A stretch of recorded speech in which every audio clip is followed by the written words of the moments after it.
News at 9. Covering Sherwood, Maumelle, Little Rock, and all of Central Arkansas.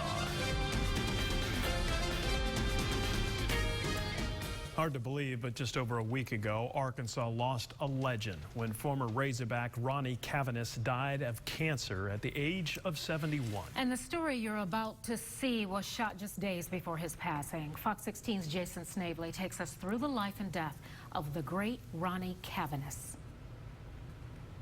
Razorback fans, join us as we call the Hogs to honor Arkansas legend and Hall of Famer Ronnie Caveness. 50 years ago, he was the heart and soul of the Razorback defense, an All-American middle linebacker who led Arkansas to an undefeated season in 1964. His 155 tackles that year rank third all-time in U of A history.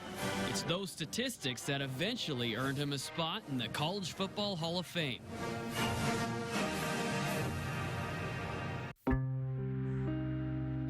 Now, Ronnie Caveness is a part of another statistic, the rapidly growing number of former players who've paid a heavy price for their careers in football. The science and the data is overwhelming that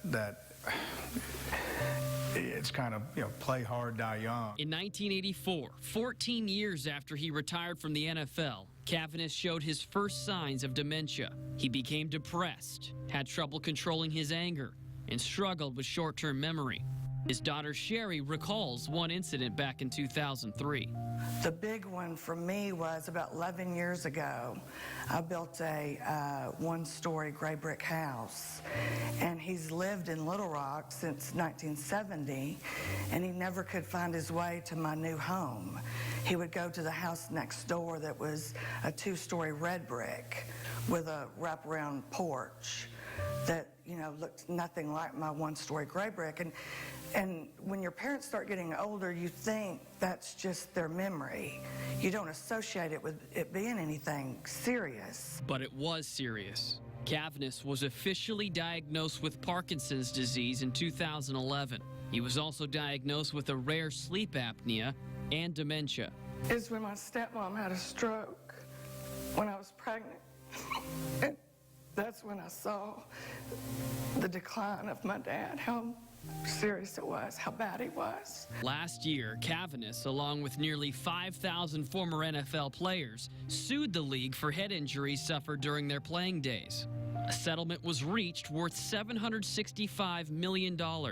However, the settlement was rejected by the presiding judge because she felt the players should receive more money.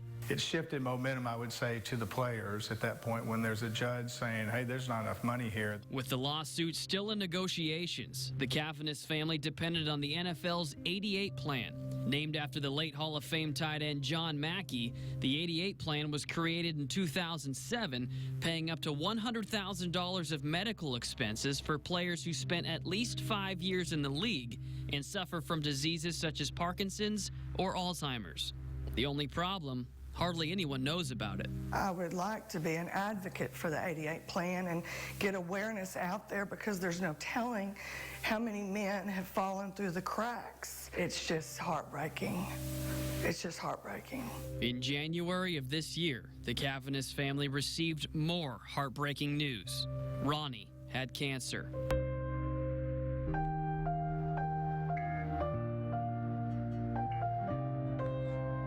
Doctors discovered melanoma in his bones, kidney, spleen, and his brain.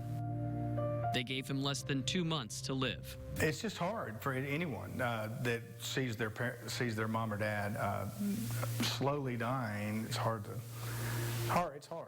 to deal with.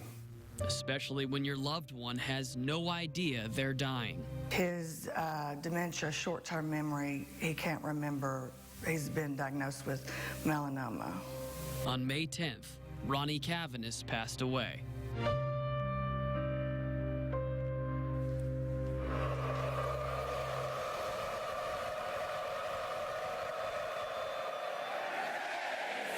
Ronnie's final day, fittingly, a Saturday, the same day he spent building a Razorback legacy that will live forever.